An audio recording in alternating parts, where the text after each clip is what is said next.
What's up, everybody? This is going to be a follow-up video to the active assailant conversation that we had back at one of our last EMTs. I hope you enjoy the different speakers that we've got in this, and I'm going to introduce each one before their clip begins. Let's get started. You can hear these sirens off in the distance, and they're just getting louder and louder and louder. They were bringing in some of the sickest patients I've ever seen. And the first thing that I remember doing was going over to the secretaries and telling them I needed every operating room open. I looked over my shoulder to see the shooter 5 or 6 feet behind me, pointing the gun at the head of the boy who was hiding behind me. He died, and I knew my turn was next, so I crouched lower, covered my ears, and the shot came. And I heard it, and then I saw my arm flying out in front of me and land on the floor in front of me. As he was yelling at me, I knew I needed him to believe that his work on me was complete. So I quit breathing and played dead until he moved on. Night, it was a wonderful Sunday evening, and I get a phone call from my business partner, and you could tell in his voice that something wasn't right.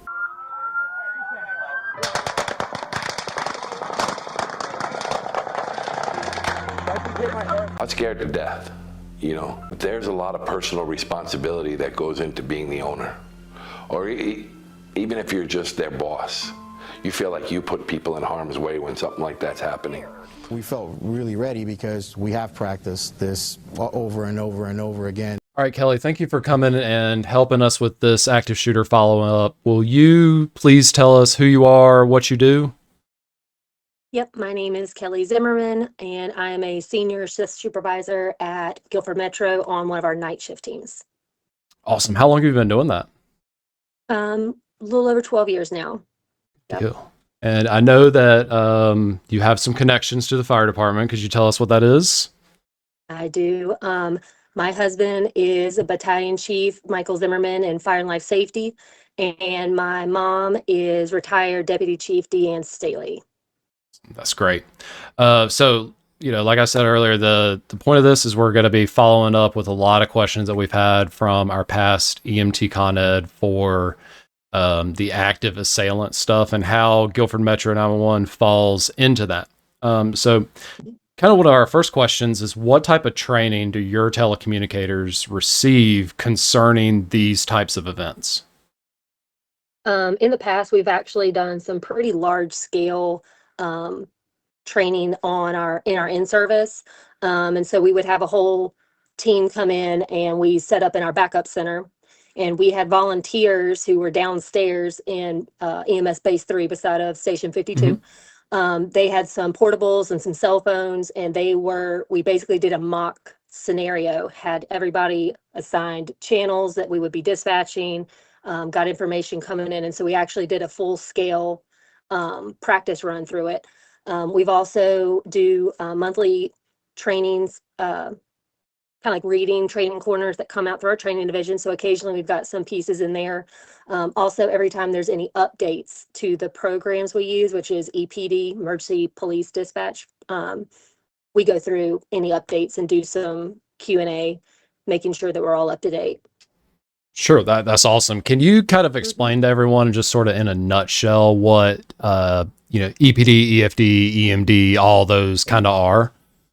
Yes, so those are international protocols, and they are, so like I said, I could go to England and work 911 over there, and they would use the same protocol. So this is worldwide, and they've got a really big team that puts these together, and they actually use feedback from us. So if we get a new update comes out and we find that we're having consistent issues with the wording of a particular question, we can submit a change request, and we've actually seen them go ahead and make changes to this whole program based off some feedback from frontline telecommunicators. But basically what it is, it's a scripted protocol so that we know that all pertinent information for all different types of situations are always being asked and obtained. And this is so no matter what the situation on a structure fire is going to be, we're going to get the same information every time. what type of building, where's it at, occupancy, is anybody trapped, do you see smoke, flames, or both? There's also different choices for, is it contained in an appliance? Is it in a chimney? Is it electrical fire? Is it a outbuilding? Is it a residential? So there's a lot of really detailed information that we can get through these protocols consistently. Sure. So, do you guys plan on utilizing those scripts for a active assailant type event? Yes. So there is an active assailant protocol for EPD, and that would be our choice to go with first because we are certified in EPD, EMD, and EFD.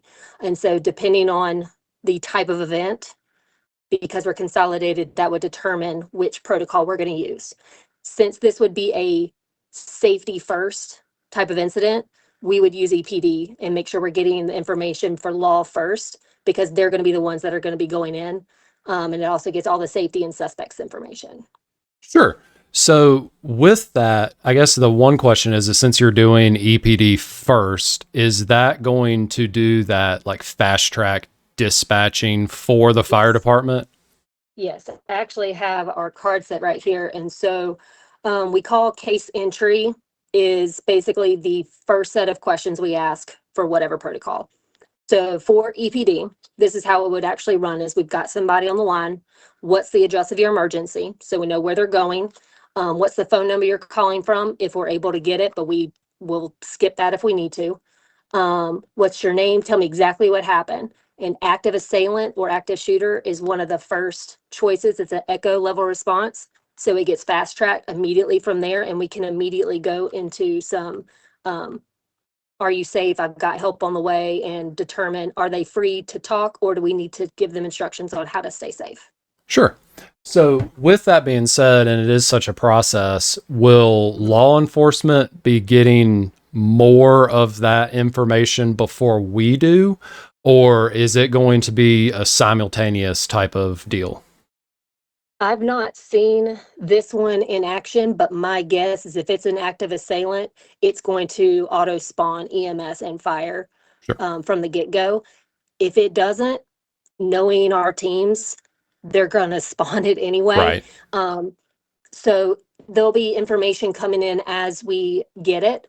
And doesn't matter which protocol you're using, as long as you have the event open. So there is a fire call created, there is an EMS call created. All information is going into all three calls. Okay. Awesome.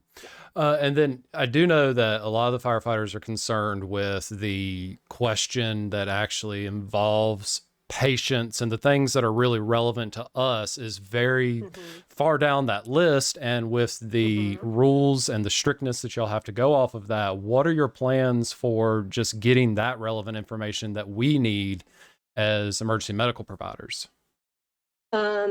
We would be getting it, but in all truth, fire and EMS aren't going in until police have cleared the scene and made sure that it's safe. So it is, and it is also going to be relevant to who you're talking to. So if this were, let's use the example of a school. You might be talking to a singular person in a bathroom who is uninjured and fine. So I have no information on any patients from that caller. Then you've got somebody who was in the front hall when they first came in and they saw 5 people go down. So they may have that information. So the problem with an active assailant, historically, when you've looked at real events, is that it can be widespread. They are constantly moving. You're getting so many different callers that it's going to be a huge jumble until you get firsthand responders on scene, if that makes sense. Sure. No, So that we does. when we start getting information, your dispatcher is going to be, if you've got a fire dispatcher, they are going to be looking for what's important for you. They're going to be getting the call notes as they're coming in. They're going to be constantly scanning. We sit right beside of EMS. So EMS and fire usually work together in the room. We're talking back and forth. I'm seeing notes. There might be 6 patients here. Hey, did you see someone else put in a call here? There's maybe 5 patients here. So we're going to be talking and potentially saying, based on notes, we're seeing a potential of 6 patients, or, we've got this. So we're going to be trying to give you what we can. But truth be told is you're really not going to have anything accurate until you get responders there. Sure. Yeah, no, that makes perfect sense. And one of the main things that we're concerned about is, since we are operating in the warm zone where the scene may not be 100% safe yet, is the communication for unified command of getting whoever is with law enforcement and that information brought over to us so we know where their command post is set up. That was one of the major issues identified from the round one situation, where it was such a lag in getting that type of communication together. Is it safe to say that the telecommunicators in your room are going to be, trying to listen out for some of those key things to be able to link us all up? Yeah, absolutely. Most we'll take even just a routine shooting, which I hate to say that we have routine shootings, but you know what I mean. You've got your EMS and fire units that are going to be going to the area. Y'all know what a safe distance is, and you're going to kind of be staging in the area. On active calls now, they will sometimes say it's not safe, or have fire and EMS respond here. We're going to bring the patient to you, or, so we're going to be looking for them to tell us where it's going to be set up, or we're going to yell across the room and have them go out on their TAC channel. Hey, where does fire and EMS need to report to? So, and that could be something like, if you don't get it as soon as you want it, you could ask on the, on a fire support channel, be like, hey, do you know where their command post is yet? And we may not know yet, but it could at least maybe prod somebody to be asking, or they might already be working on it.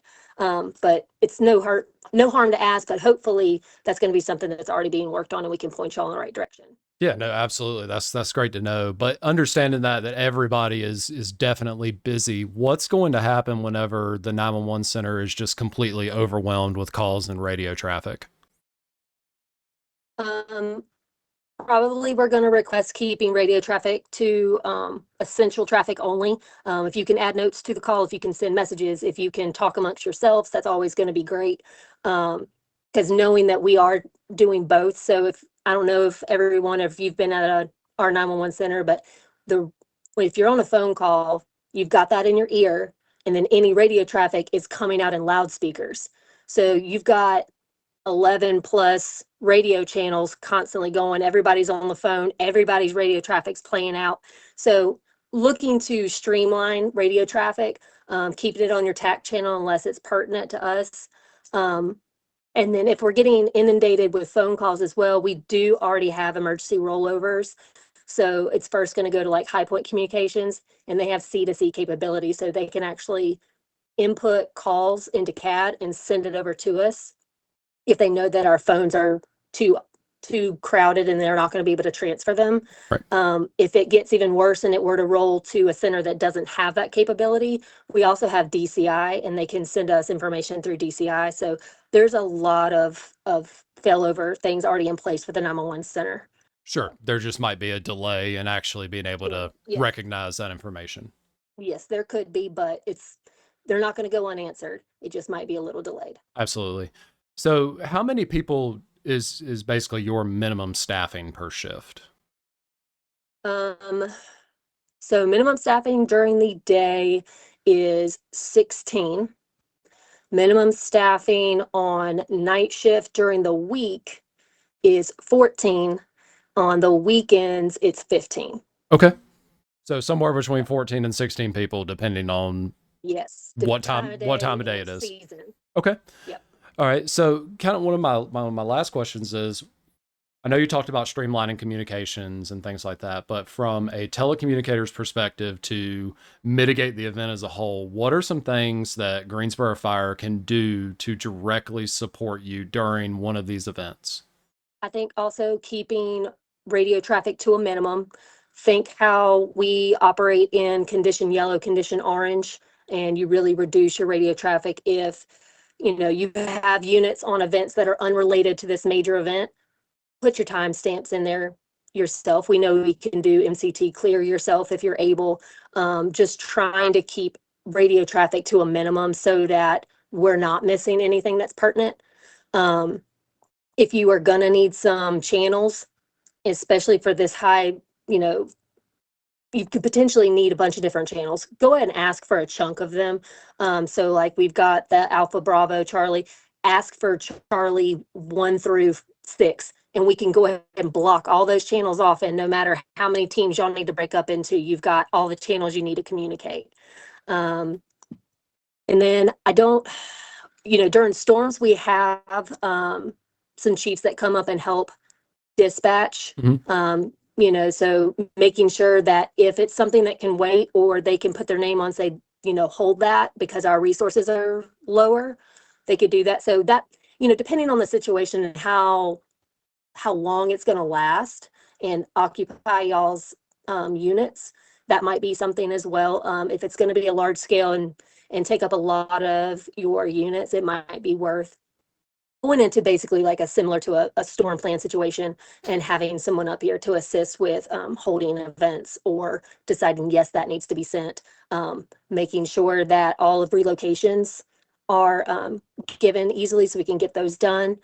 But offhand, that's pretty much it, because, fire department does a really good job here in Guilford County and Greensboro. So really, I'm a big supporter. Great, thank you. Well, the last question is, with these new initiatives that have come out over the past few months, is there anything in the future that you guys are looking to do? New CAD systems, new programs, new training opportunities, anything else like that? So we're always pushing for new types of training. Everybody is in the process of moving forward with our new CAD system. They had their kickoff meeting just a couple weeks ago, and that's an 18 to 24 month project they're looking at. We're going to hexagons, so I know everybody's kind of getting involved with that. I really do think that it's gonna have some challenges for sure, but it's really gonna be a positive because our CAD system is pretty outdated, and this is a really very cool system. I've seen it a few times, and I'm excited about it. And that's our big stuff that's coming up, I believe. Okay, awesome. Well, thank you so much for taking the time to talk to us. I hope that conversation with Kelly was insightful for you, and maybe you picked up on a couple of things that you didn't know about the 911 center. All right, we're going to change gears, and we're going to speak with the Greensboro Police Department now, specifically Captain Corey Flowers and Sergeant John Matthews. These gentlemen are a wealth of knowledge on their rapid deployment program, where they are training across the city to neutralize threats as quickly as possible in these mass killing incidents. All right, if we could just start by you guys introducing yourself for me. I'm Captain Corey Flowers of the Greensboro Police Department. I've been doing this job since 1999. I was on our SRT team, which is our equivalent of the SWAT team, for about 8 years.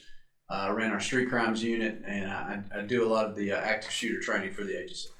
My name's Sergeant John Matthews. Been with the agency about 16 years. Also on SRT for years. Did some tactical stuff with our violent criminal apprehension team. I'm currently a sergeant in our patrol division, and I also do a lot of the rapid deployment active attacker training for the department. We've been using the terms active assailant, active shooter, rescue task force for our role in mass casualty triage. Could you define your rapid deployment, especially for the guys who maybe need a little bit more clarification between a high-risk warrant that like a SWAT team of sorts would respond to versus like your rapid deployment for what we're talking about today? Sure.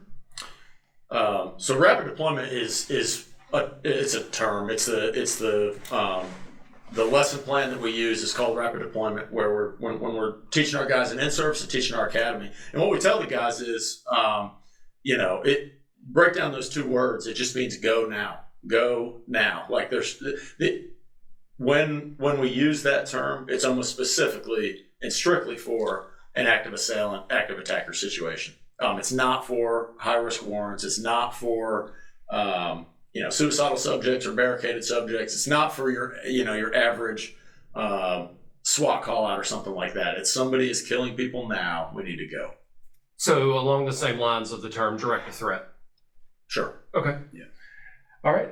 So if you could tell me just what Greensboro Police's big top-down view of like an active shooter, active assailant, that rapid deployment type of response is.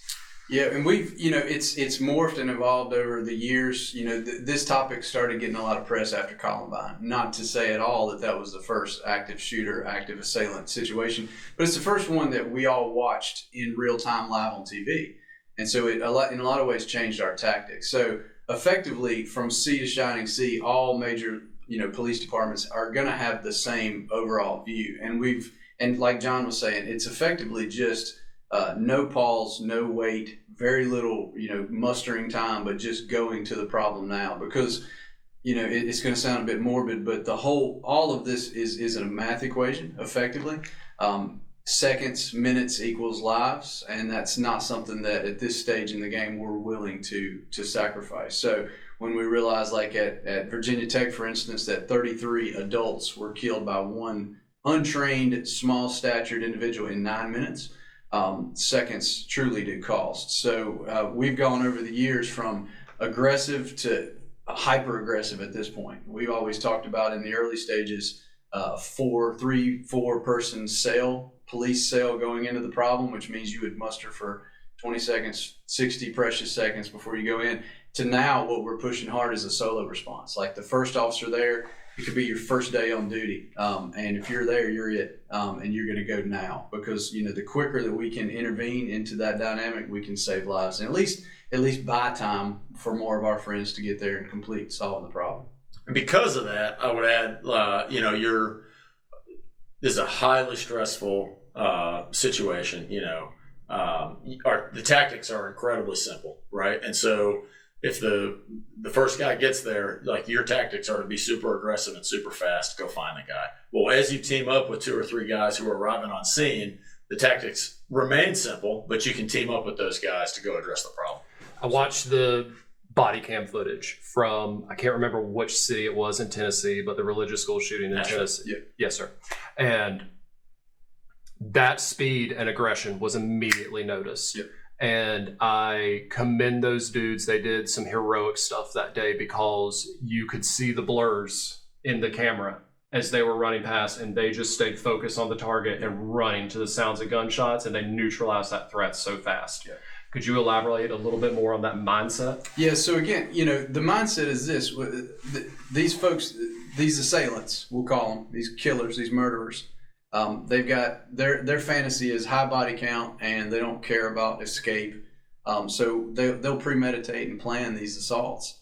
And when they enter a place like a school, they know legally they've got the only gun there. So their stress is low. They're effectively just a predator.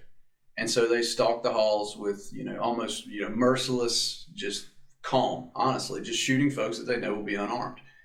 When a guy like Rex Engelbert in Nashville, he got there, acquired a key, and immediately went on the hunt, stepping over wounded, stepping over the bodies to find the problem. And when that person, that killer, rounds the corner and is now faced with an armed and armored cop, he now goes from just predator to also prey, and all the dynamics change. We definitely can fill a gap.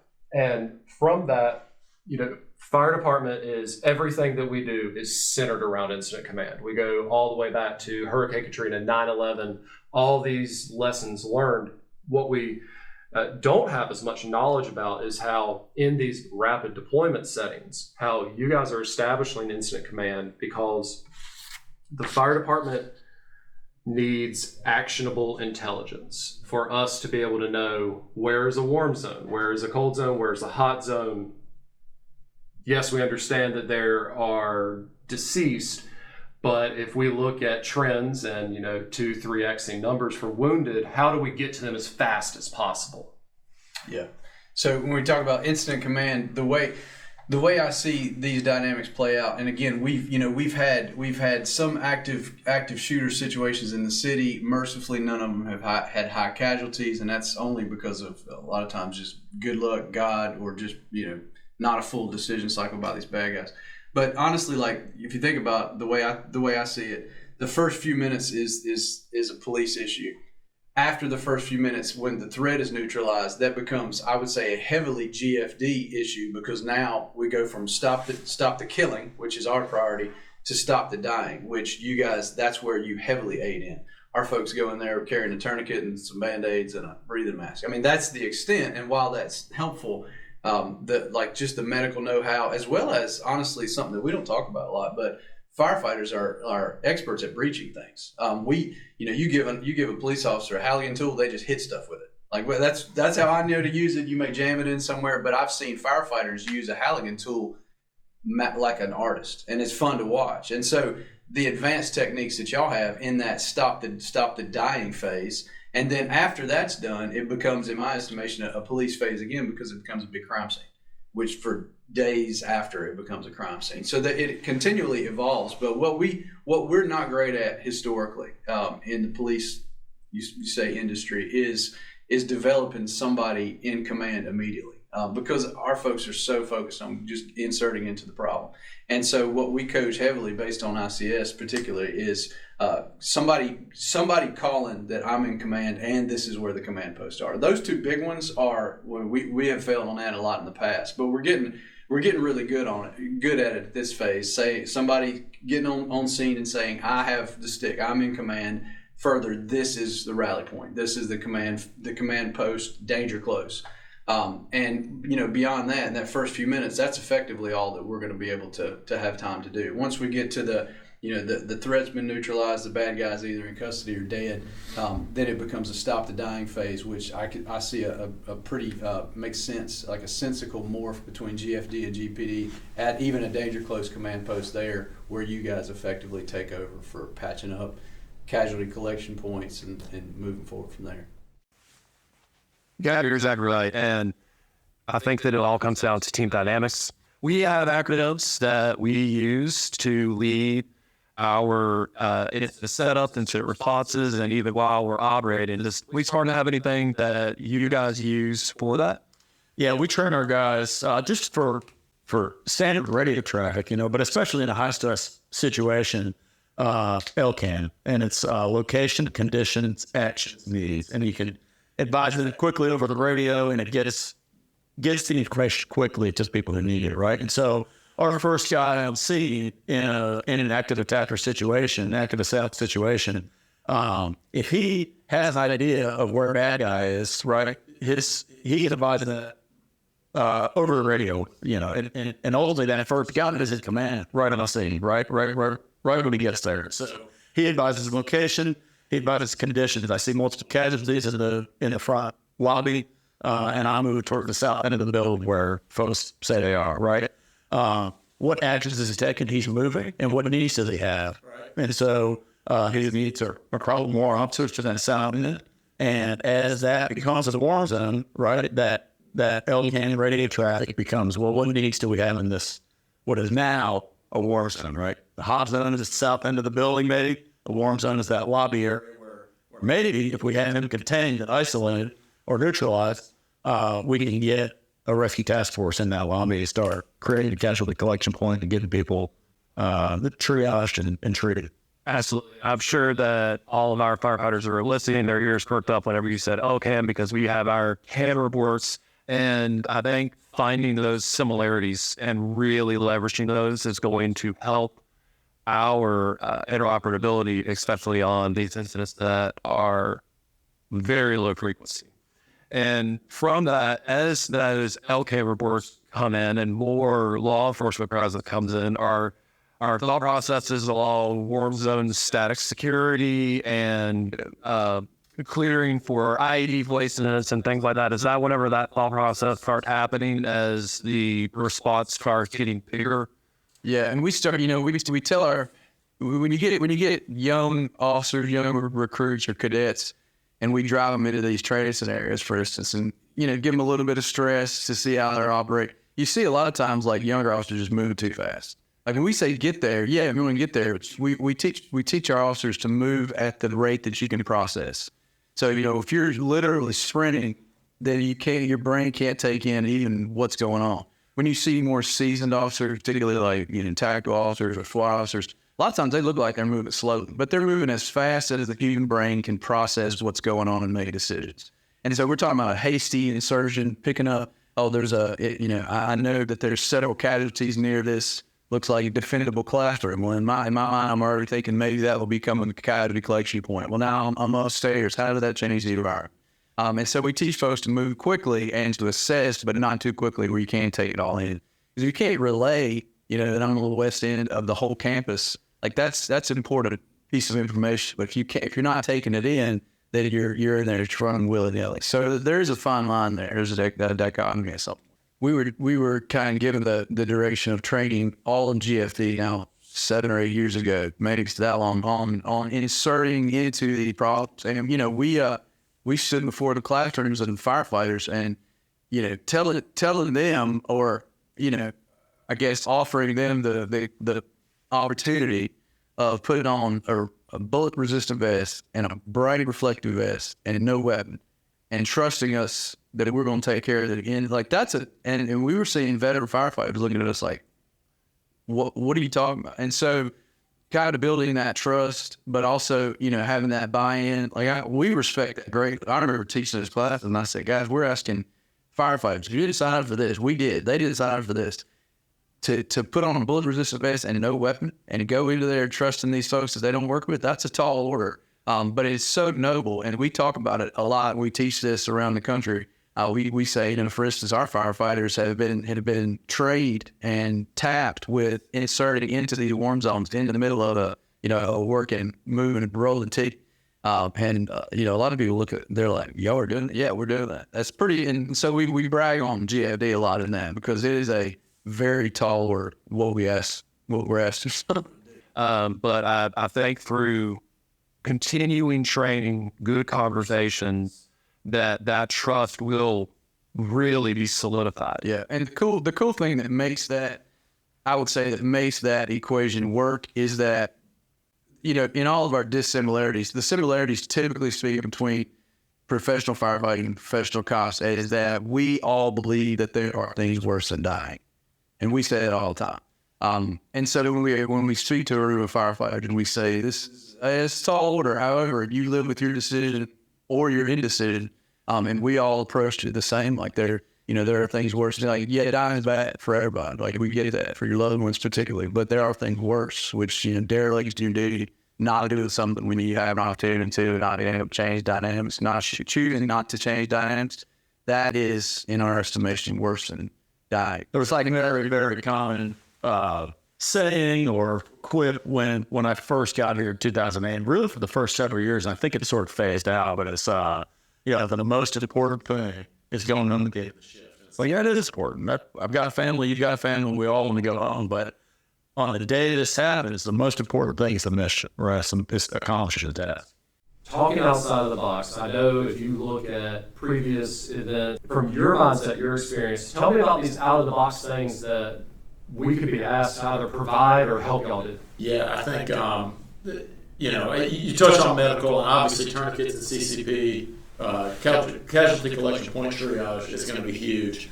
Any entry tools, like he talked about, the way you'll use a Halligan, you've got other tools that guys will be thinking outside the box also. Hey, I've got a problem I can solve with this tool that we don't even know about, right? The police department's adding more and more drones, so they're almost readily accessible all the time. Not in the middle of the night when I'm working, but so March of 2023, our special response team got called out to Montrose Drive. Building was on fire, like fully involved. The guy who started it was on the roof, and he needed to be taken into custody. And I don't know who thought about it, I don't know how the thought process went down. I don't know how that idea came to be, but we used a fire truck, put a couple SRT operators on it. The guy was near the edge of the roof. He really didn't want to be taken into custody. They took him into custody. It was really heroic on all fronts. But that's outside the box thinking that, can we use that as a rescue option in a high-rise building with involving an active attacker, where that place where we have folks staged is in a warm zone?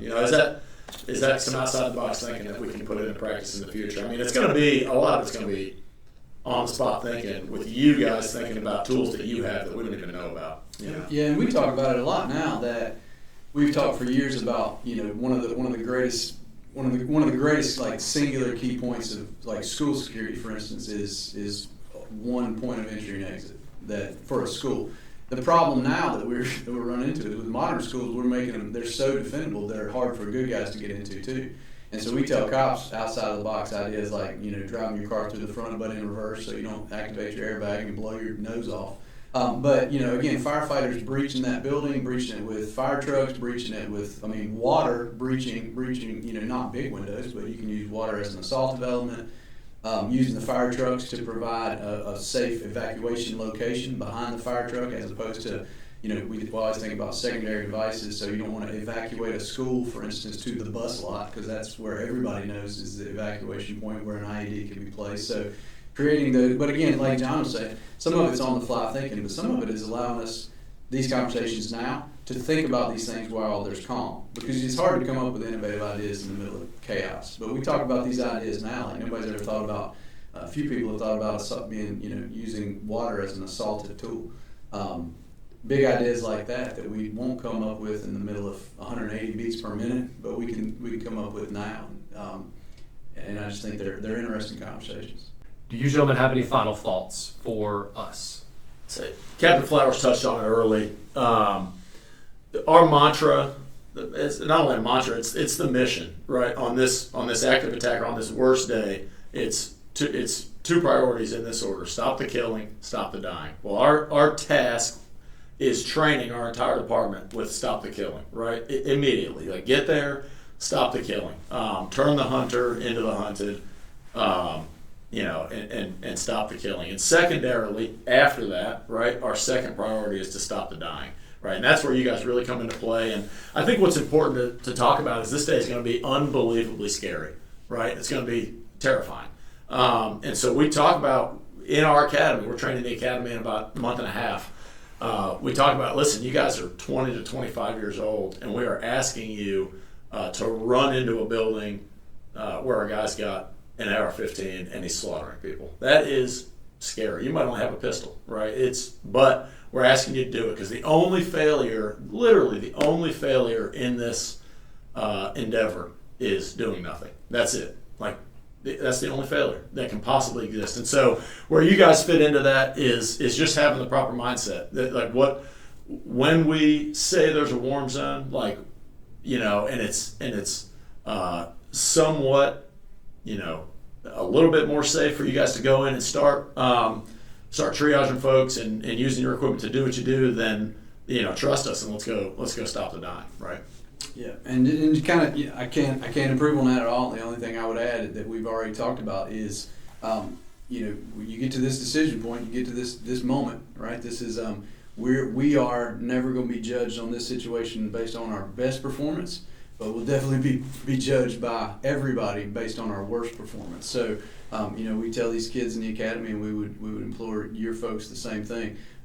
You're going to make a decision, and if you do something, something's going to happen. And if you do nothing, something's going to happen, and you're the only one that's got to live with it. And those are important decisions. And so we want to put our folks into the best position to make a valorous, well-informed, aggressive decision. But then we leave it up to our folks, up to your folks to choose to make that. So I close out every one of our academies kind of with this Churchill quote, and it's I think it just fits in perfectly to what we're talking about. It encompasses mindset and training and preparing yourself for the day. But it's Churchill basically said, to each there comes a time in their life where they're figuratively tapped on the shoulder for some incredibly important task. What a tragedy if that day finds them ill-equipped or unprepared for that which could have been their finest hour. And so, I'd kind of leave you with that to dwell on. I don't think there's any other way to close this part out. Thank you so much, gentlemen. All right, so for this next segment, we are going to talk with our partners at Cone Health. I'm going to let these gentlemen go ahead and introduce themselves. Mr. Wooten, if you'd like to tell us who you are and what your background is. Hey, good morning. Ben Wooten. I'm the Director of Emergency Management for Cone Health. Been in this role since 2020. Previously worked for Cone Health from 2014 to 17. My background started in emergency management. I was a career fireman for several years, still volunteered, 17 total years in the fire service, active over in Mebane, and had a stint with North Carolina Emergency Management where I served as an area coordinator, where we supported field response for downrange deployments, working with likely many of you for different activations. So happy to be here. Great. My name is Thomas Troiello. I work as an emergency management and workplace violence coordinator for Cone Health.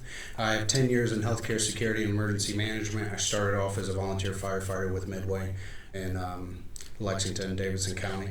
I have been focusing on workplace violence here the past year and moving into policy and procedure development with emergency management is where my career started in EM, and then it just kind of followed into where I am now. Great. So we got a lot of members from the Davidson County area here with us. Sure. Good morning. I'm Mike Knapp. I've been with Cone for 7 years. I'm the Workplace Violence Program Manager. And prior to that, I was with the FBI for 23 years out of the Charlotte Division, stationed mainly in Greensboro, and have worked with many of the local agencies in that capacity. Awesome. So there is a lot of diverse experience here. So, Thomas, you mentioned that you were working on policy development, and we've been hot topic over the past few months has been this interagency county framework. So can you gentlemen just tell our members here at the fire department what Cone Health's stance is whenever it comes to preparedness, planning for significant events, and just a top-down, big-picture view of where you're currently at and where your head's at when it comes to responding? When it comes to response in healthcare, I believe it's easy to say that healthcare is affected by everything that happens within the community. So every disaster or emergency that happens in the community affects healthcare. So we deal with everything, fire, police, EM, everything everyone's dealing with, we deal with it daily because it all comes to the hospital. Now, when it comes to response, we also know that we're going to get people coming into the hospital looking for victims, looking for their family members and things like that. So when we're responding, we put a lot of effort into our external communication with communicating with fire and law enforcement, making sure you guys understand what we're going to do and how you should approach what we're doing while we're doing it, things like that. Just like if you come on scene for a fire, you guys take over, do your thing, let us know when you're ready to clear the scene, and then we'll follow your guidance and things like that. But when it comes to healthcare response in the community and what we do effectively is we do everything large agencies do in their counties inside the hospital. So one of the biggest things that we do is communicate with external agencies. If we don't do that, then our response is pointless because we don't have that support coming in from county, state, federal, and things like that. And just to add on to that, we're working actively to revise a lot of our plans with respect to being prepared. Thomas is beginning an effort to start on our mass casualty plan. And we're doing that in conjunction with our partners over at Guilford County Emergency Management, as well as internal stakeholders, so that we can absorb that mass influx of patients for any event. I often like to say that like Thomas was describing, the emergencies can happen in the community and end up on our doorstep because of the impact and the end of the healthcare delivery system. They can also happen to our community. So we can have the same impact from a tornado strike to an active assailant to a water leak. And at the end of the day, we still have to be a healthcare system and provide that care for our community. So we have to be prepared from both directions. We'd like to participate in planning processes. I've had the opportunity to be a part of the Active Assailant Task Force that I believe you mentioned you shared with the members across Guilford County and the development of what that might look like with a healthcare lens.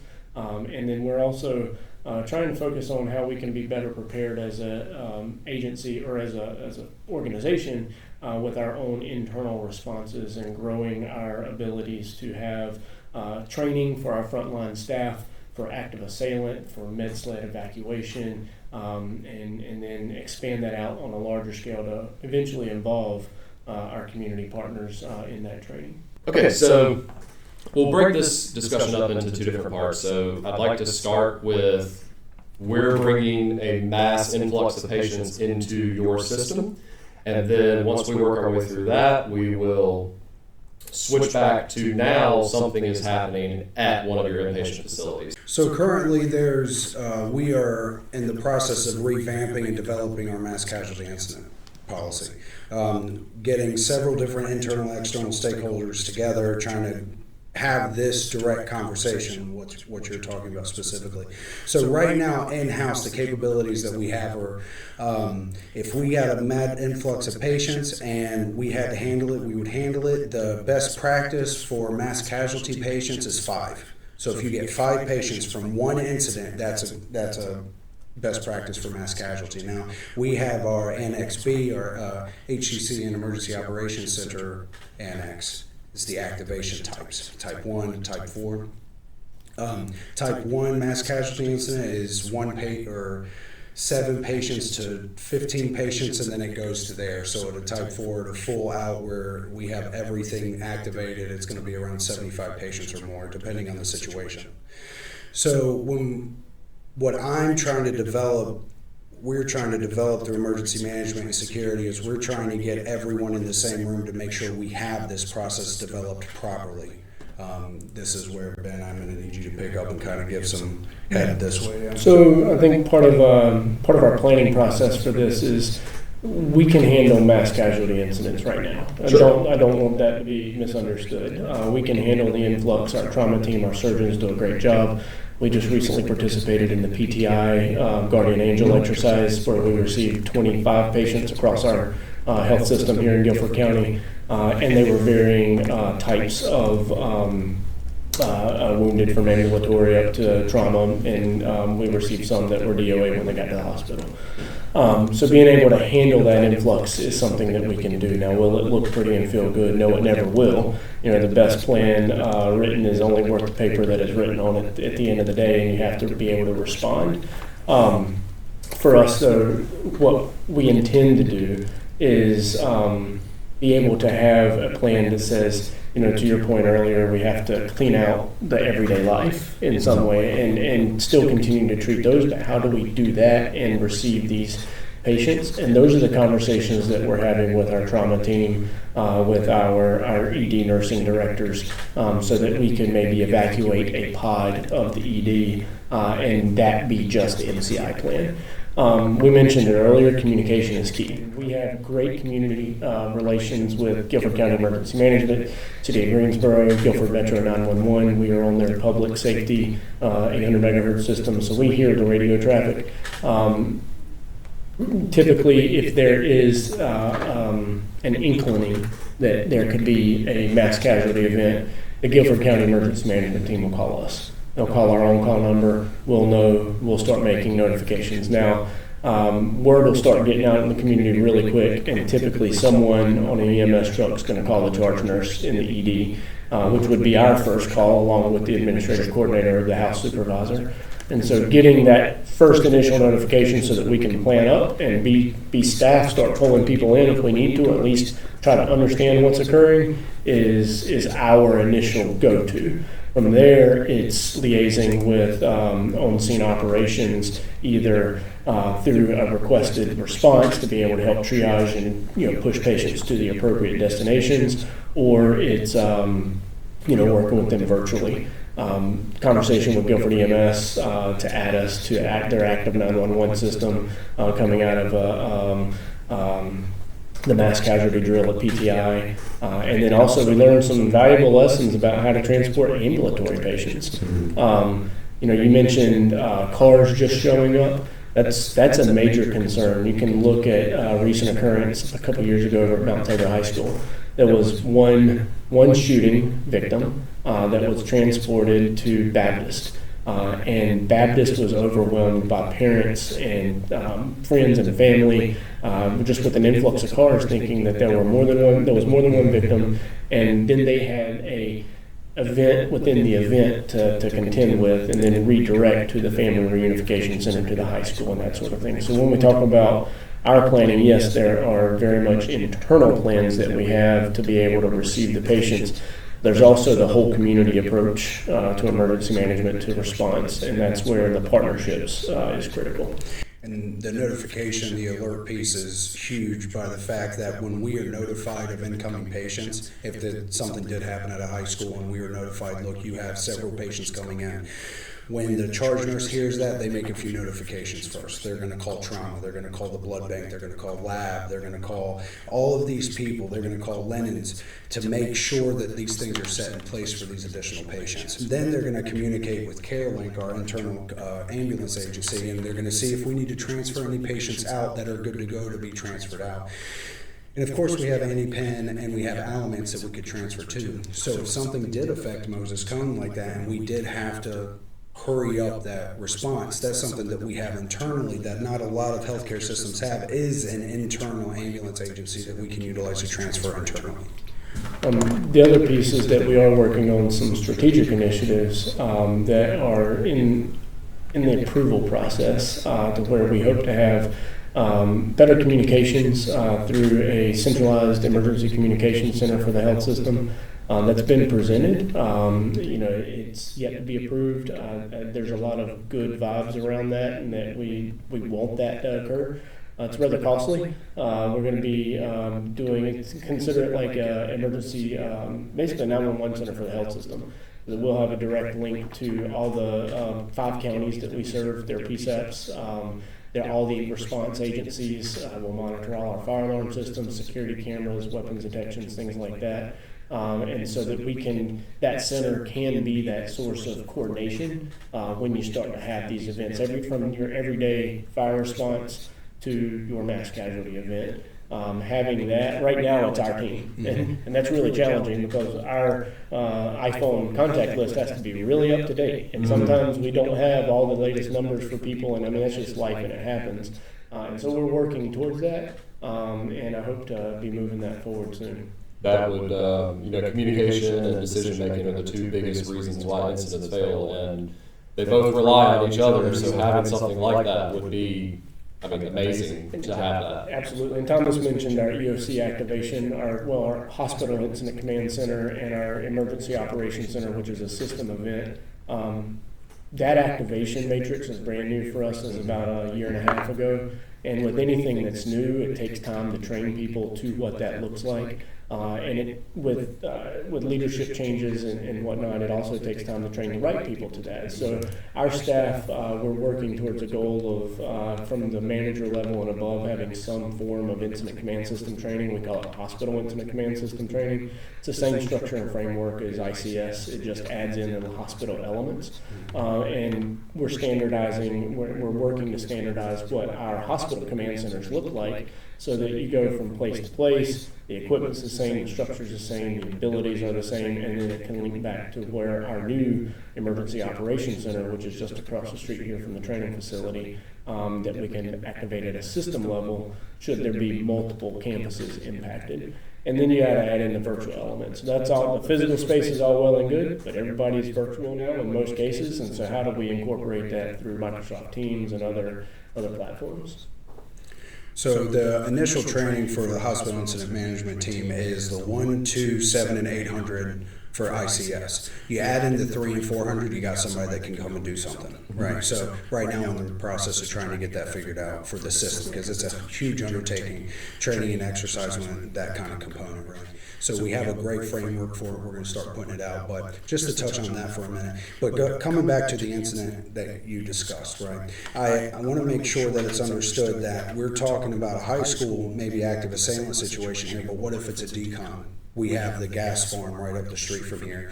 What if something happens there and we get 30 patients and they have broken femurs and hands and all these things? There's so many components, right? So how do we work with fire? How does fire work with us to triage patients, to gross decon patients, and do all that? That's why the past several years when we've been doing this active assailant training that we've developed, fire has been at the tabletops. When we do our hazard vulnerability analysis, fire has been there to put in their input, because we like and love the coordination aspect of making sure we understand what you're going to do, you understand what we're going to do, we meet in the middle and we do what we're going to do, right? And it's great to see the emphasis on internal command structure being placed, and then also the acknowledgement of bringing that into unified command. So is it going to be through that unified command process where you're going to have the resources in to where if we are a crew of firefighters that have been thrown on a school bus with a bunch of delayed patients, and all of a sudden we're being told there's somebody who's telling us, hey, you're going to go to Alamance Regional. You guys are going to go to Drawbridge or Greensboro Med Center. Is that what we could expect hearing from this EOC activation? 100%, and that would work in conjunction with the EMS agency lead, and that's actually exactly how it worked for the PTI exercise. They had a command post and command center set up over at PTI.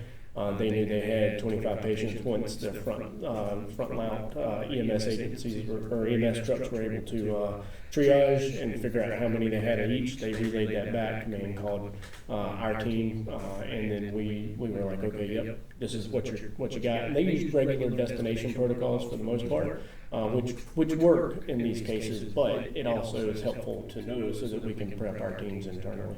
I think it would be safe to say that y'all are going to be reserving CareLink for internal purposes of moving people away to make room, right? Yeah, so much like a active assailant or mass casualty event would be a response from multiple agencies, not just Greensboro, but from across the region. Same can be said for healthcare. We would engage our partners with the coalitions, the Piedmont Healthcare Preparedness Coalition now, as well as the Duke Healthcare Preparedness Coalition. And we would reach out to them, working with EMS to see if we needed additional ambulance strike teams, to see if we needed additional equipment, and what that may be. They would also then, at the state, through OEMS, there is a patient transfer portal system that then helps to, if you think about a hurricane response, when you're having to evacuate the coast for a major hurricane, they then, as an example, would help distribute those patients appropriately across the state. Same can be said for an event like this. We could get with that group and work through the HBCs to be able to make sure that patient care is dispersed, not just heavy on Greensboro. It's not going to be all on us here. Of course, we have our 5 hospitals, but the region as well would be impacted. I would say it would be pretty safe to assume that once this starts popping off, that you would have Carolina Blue CCU ambulances coming, and then you would have Baptist ambulances coming, and everyone would start converging on Greensboro. You would have, I think the one thing that Cone Health would be lacking would be air medical. But we're surrounded by it, and so those resources would start coming in. So I would imagine that it would be a relatively swift response, right? Yeah, we're very fortunate with our aeromedical as closely to us as it is. We currently have a task force that just completed their work here at Arnold Street. They have a search team that they just built, a capacity search team that is tactical capacity search team. Full-time employees that do nothing but manage search on a daily level, but they're trained to manage the large search. So the EOC is going to be talking directly to them.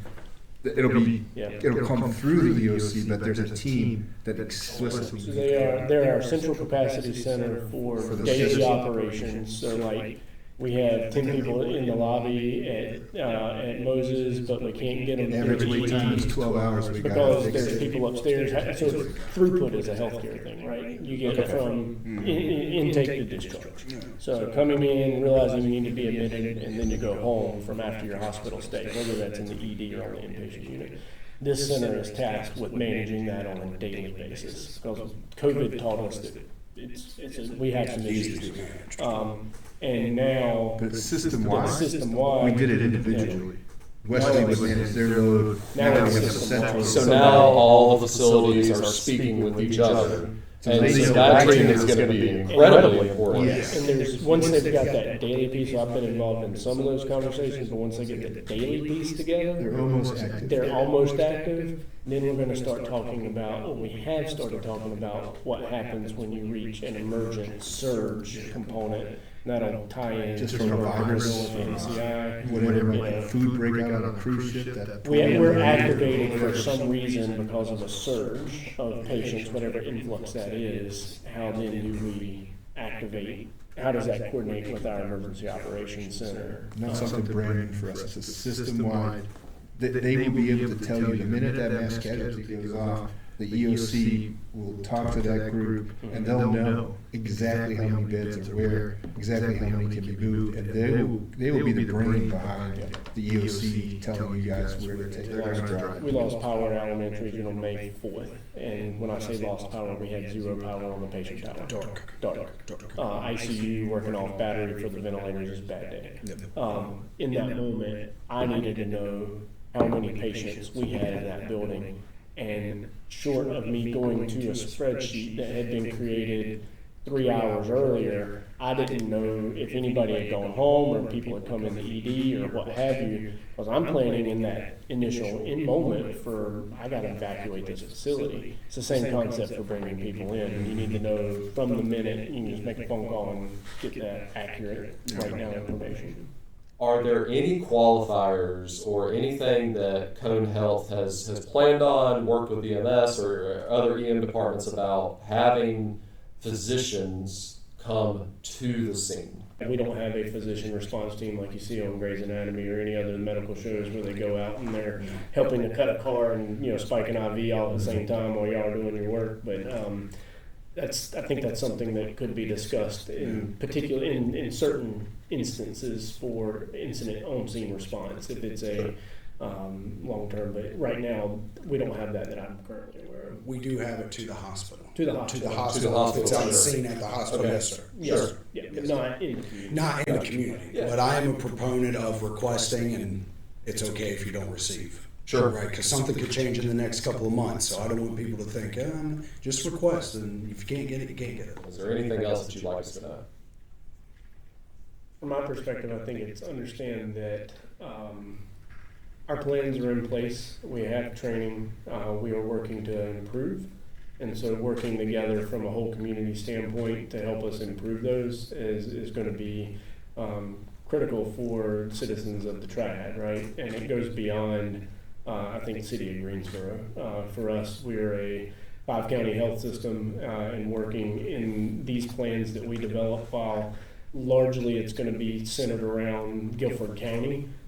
We do have to put them into consideration with the other counties and populations that we serve. And so what does that look like from that standpoint? And then partnering with us to help form best practice. I think we are, our team in particular from an emergency management standpoint has been working to build our foundation so that we can go and do these bigger plans and get into the weeds of some of what we talked about today. And we are well on the way to doing that. And it's exciting to think about because, it's needed for the citizens. And so just continue to partner with us. Yeah, partnering with us, making sure you participate in exercises that we invite you guys to, and be excited about it, because your point of view is what we need to understand how to better our practice. Understanding that healthcare is different from anywhere else you go. Making sure that you know the difference between a patient and an employee for the most part, because the patient is why healthcare is there. Right? The employee is what provides the safety and protection and care to the patient. So when the fire department comes in, what they're doing is they're treating everyone like the patient, and that needs to happen that way. Let's switch gears and let's talk about another worst case, and that's something happening at Cone Wesley, an inpatient facility. To get started about that, let's talk about House Bill 125. Sure. House Bill 125 was passed last year. It was supposed to go into effect in October of this year. In all of its phases, it's been pushed into March for go live now. But essentially what it put forth was every healthcare facility that has an emergency department will now be required to have a certified police officer 24/7 in the facility. Does not have to be in the ED itself, but has to be in the facility if the facility has an emergency department. So what that means going forward, typically now, your firefighters will see if they come to the hospital here in Greensboro, Wesley, and at Moses Cone, you'll see GPD.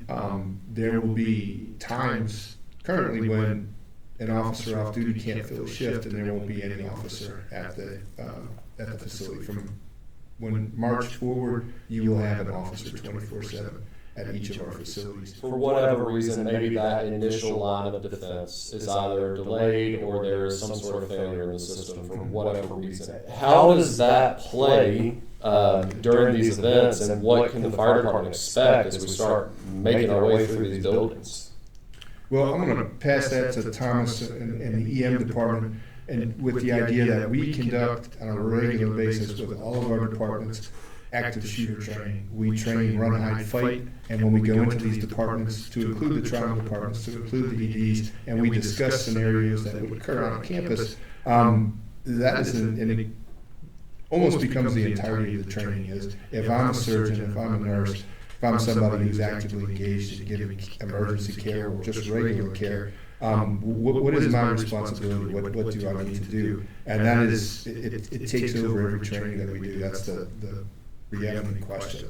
And in the teaching that Cone has done with Run, Hide, Fight, the leadership has come out with a statement that essentially leaves that decision up to the caregiver to determine whether or not it's because the nursing boards, they all come out joint commission and has said it's a decision of the individual provider to consider their own safety, and the ultimate goal of any response is to reduce casualties.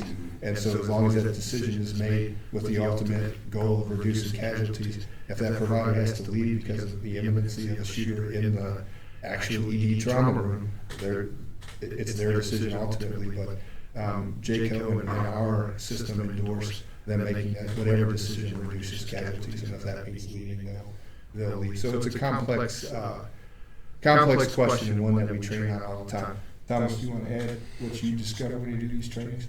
So I've discovered that staff doesn't know what to do when an active assailant happens, right? So when fire response, if there's a fire somewhere, you move to a different smoke compartment. You're protected, right? If that one's not working, you go to a different one. Active assailant, you just got to know how to get out. Got to know how to get out and away. You got to know how to hide and to be quiet, and then you got to know if you're going to fight. It's the last decision you're going to do. It's the last thing that you need to do, and you have to be prepared for that, right? So when you have the firefighter responding, say they're staging outside, inside for a fire response, you know where you're going because you're going away from the smoke. For an active assailant, you're going to have people going everywhere. One of the components that I try to bring up to people is don't pull the fire alarm. People want to pull the fire alarm to let everybody know what's going on. Well, what does the fire alarm tell us to do? We've been trained on this our whole lives. Evacuate. Leave your area. So if I'm an active assailant, I'm pulling the fire alarm because I want people to come out to me so I don't have to chase them down. So that's something to understand with fire response. Just because the fire alarm's going off doesn't necessarily mean there's a fire. I do want to say that Mike and Thomas, with their roles in workplace violence, they conduct workplace violence assessments within key areas of our hospital, so we identify, hopefully pre-event, what opportunities we have to create a more seamless response, both for the folks who are working in the building. We've come up with doors that are locked that shouldn't be, that egress paths are blocked and that sort of thing, that you can get out one way but you can't the other, and figuring out how to mitigate that through those things. And then we've also conducted, Thomas has led and trained about 600 of our staff members in one-on-one trainings where they come into a group setting and have this type of conversation where they're in their environment and they identify, I'm going to run, this is the directions that I can run. If I'm going to fight or if I'm going to hide, here are some suggested places where we can do that. And then these are things that exist right now for our department that we can utilize to fight back with. I think one point of interest for this topic would be if firefighters, new firefighters, can walk through our facilities with the doors open and get comfortable with how the layout is, it'll be a lot better for response. But a huge thing I tell staff is once those doors close, you may as well be in a completely different building because it looks different. Unless you've been there constantly every day paying attention to it. So if firefighters can get together, come in groups, speak with emergency management and security, we'll schedule it, come over, we'll walk you through the facility, show you the main parts and keys, and I think that will benefit greatly with response coordination. How does the continuity of a major trauma center continue in an event like this? We would be opening up some type of pathway to the emergency department for definitive care for any type of wounded or casualties? Yes. We would be either moving people internally in the facility as we had that, or it may even be that we've, as part of that event, had already established an alternate care area to where we can go ahead and start providing some level of triage and care for those patients before, because the ED may be the location where the event's occurring. Sure. And so we have to be prepared for all types of contingencies. When it comes to just fire departments getting ready to walk in these doors as part of a rescue task force element or anything like that, doing warm zone operations, does the staff at Cone understand that side of the response? That's a great question. And that was a question we were going to bring up, I guess, back to you. Is in these trainings, the number one question that comes up is after the shooter's been neutralized, most of our staff have either left or those that are still remaining hiding. We haven't secured because we're not, the shooter's been neutralized, but now they're going to go through that clearing process, going through the entire building. And so staff, every training asks, when that fireman comes to the door that we have locked and closed, when that policeman comes to the door that we have locked and closed, how do we know who they are? What is that dialogue going to look like that we're going to be confident to open that door and let those folks in? And I think that's something certainly for the firefighters to consider as they go through, is what is their strategy, because across the board, these folks are now traumatized. That door is locked. They've been trained to be quiet. You're now there to provide help, to check for injured. You're knocking on that door saying, hey, it's the fire department. They have been trained to verify, hey, who is that? Make them show credentials, make them answer a security question. So I think that's certainly something that there should be some pre-training, because you're going to encounter that as you come in. There will be resistance to letting you through a locked door. And how are you going to make them understand who you are and what you're there to do? And that's a huge important factor, because that if you're hiding, that last section is fight. So if you come through that door and you don't know what's behind it, make sure you go in slowly, because they could start attacking thinking it's an intruder. So that communication piece needs to happen too. So in videos we see with active assailant videos, a police officer will pull off their badge and put it under the door. But I can easily go get a badge from the dollar store. So what do firefighters have that no one ever sees? Anything. No one ever sees a firefighter give anybody anything as notification or for in a movie or anything like that. So if a firefighter arrived and showed me their name badge or showed me some kind of something that stayed on them, crowbar. Okay, that makes more sense. The gunman wouldn't have a crowbar on him, but less likely, So just things like that are good to consider. Sure. And I think through a unified command aspect, if there is a security question that Cone Health has in place, that on that time of the event, for OPSEC reasons, right? We don't want to release that earlier, but if I'm on a crew that's making entry into this building, it's here's the color of the day, here's whatever strategy it is you're using. I think that would be one of the most beneficial things, because every firefighter loves a locked door, and so that you can always inform your staff that if you're behind a locked door and the fire department comes, it won't stay locked for long, especially whenever the truck companies find their way to those doors. Yeah. So I think you speak to the unified command and the role of our in emergency management, the importance of the liaison role and interagency cooperation there. So for our staff, we've deployed last year a new mass notification system we call Cone Health Safe Alert, and it's through a system called Alert Media. And so that produces mass notification messages through desktop, email, text message, phone call, multiple modalities, to where we would send out a pre-populated template that there was an active assailant event, in this case, to a particular campus. One of the great features that I really appreciate about this new platform that we have is that it allows for two-way communication from our staff back to us. So in our emergency operations center, we send that message out. Staff can either via text, app, or email reply back to say, and we can send a survey out, are you safe? And we can get individual responses. We can have an open-ended question and answer back and forth with them. What rooms are you in? Send us your room locations. And then in turn, we can, in that same event, do what you just described with, what's the color of the day. This is what the officers, what the firefighters will be asking you, and that can be determined in the moment. That's a new tool that we have. We're getting folks to buy into it. All of our employees have it via email right now. We're working on making it required for them to be able to receive it via text message. I'd love for them to download the app. So if any of your firefighters, friends and family work for Cone Health, there's the plug for that. And that's going to be a great tool in the future that we can then provide staff accountability for us, so that we know, we've got 75 people hiding in rooms 1 through 30, and we need to send people here and do this communication that way, or this lady in this room is not coming out for anybody at all. We need to figure out how to go get her and make her feel safe, so that after that trauma, they'll feel safe coming out. So.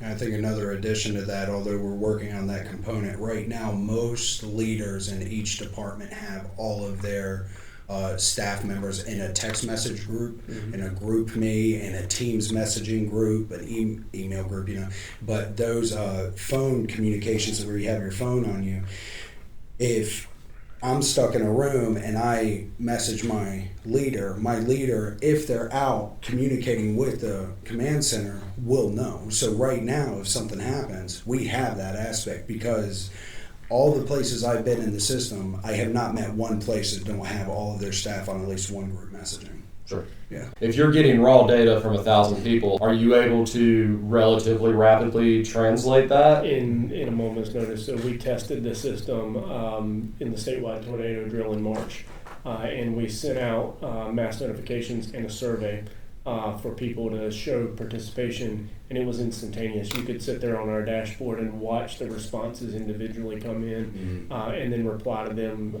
if they had questions. I'll give you a great example. It was a tornado drill, so we're simulating the message. We had a physician tell us that there was no tornado outside, and we were able to have a conversation that this is just a drill, what have you, and it was in the moment. So with the right setup, and that can be done honestly from any one of our phones in emergency management. I could send that out now without a computer, but it's ideally done with a computer with a command center setting.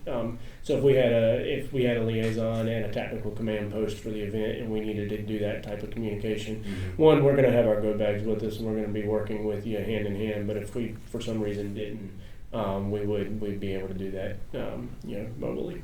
I think I want to touch on that. We will be working with you hand in hand. We are definitely operational people. That's what we do. Working with GPD, EMS, and getting it stabilized, but your team is the main part of that stabilization to get back to normal. And I think it's important to say that we're talking about a large event that's high risk, low probability from occurring. This same thing can be applied to any event that could occur on the campus. I'll go back to 2019 when we had the parking deck fire, and how incident coordination can work from lessons learned from that event down to your everyday fire alarm. I mean, it might look different because we're not going to have as many white hats in a command post somewhere. You're going to have your frontline security staff along with your first two engines working the incident, but the coordination's the same.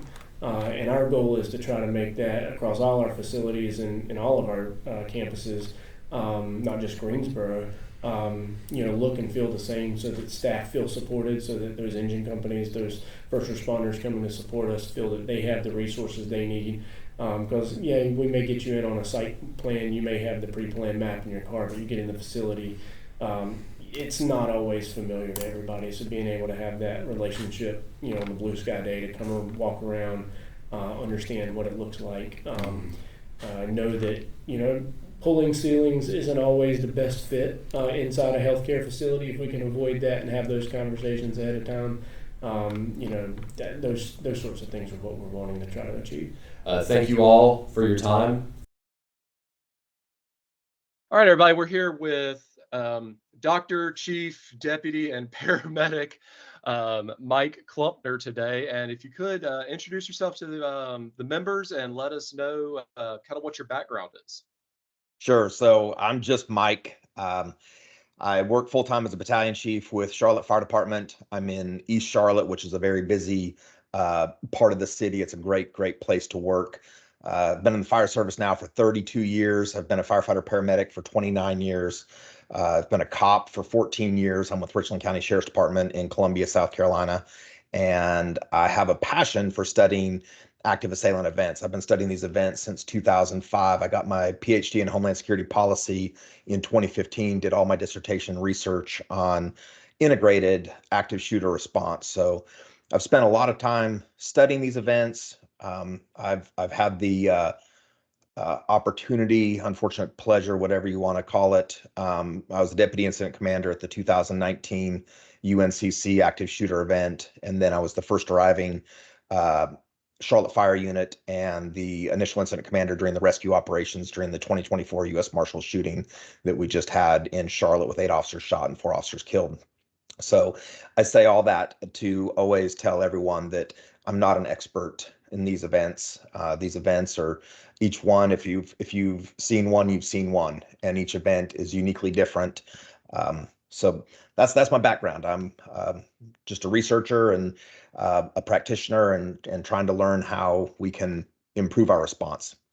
Understanding that these assailants, and as Captain Flowers said in the earlier part of this video with GPD, these murderers, these killers, they have all the time in the world and as much time as they want to plan, to think about how they are going to execute this, whether this is gathering intelligence about where fire departments respond on fire alarms, whether this is staking out emergency departments to see when they're the busiest with ambulances. They have all the time, and we have none of the time.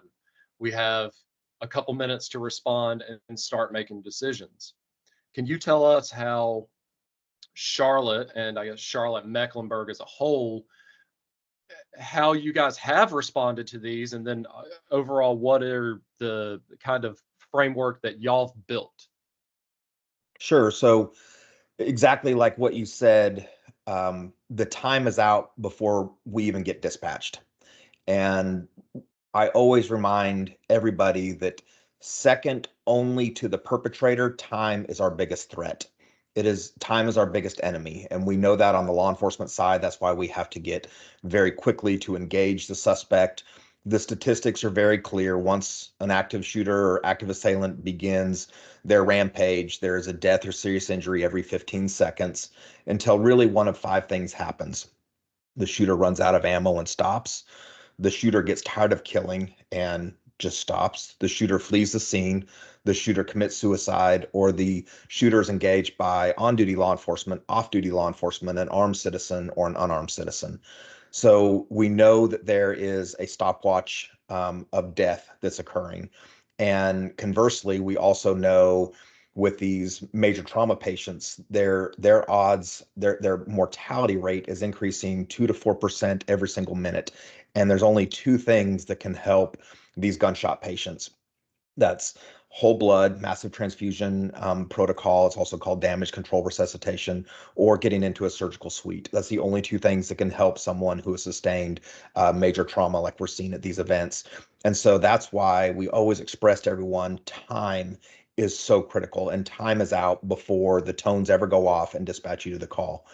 So what we did in Charlotte, our active shooter task force actually formed 2 hours after Sandy Hook. The police chief at the time and the fire chief at the time, they said, hey, we don't have an integrated plan. We need to have a plan. So there was a committee formed. There was 5 of us on the committee, and we were given the task of training all of CMPD, all of Charlotte Fire, medic, and 400 911 communicators on an integrated response plan. And it took us a while. Honestly, the first thing we did is we started building out what an integrated plan looked like, and kind of what you had mentioned before. We use the term understanding agency equity.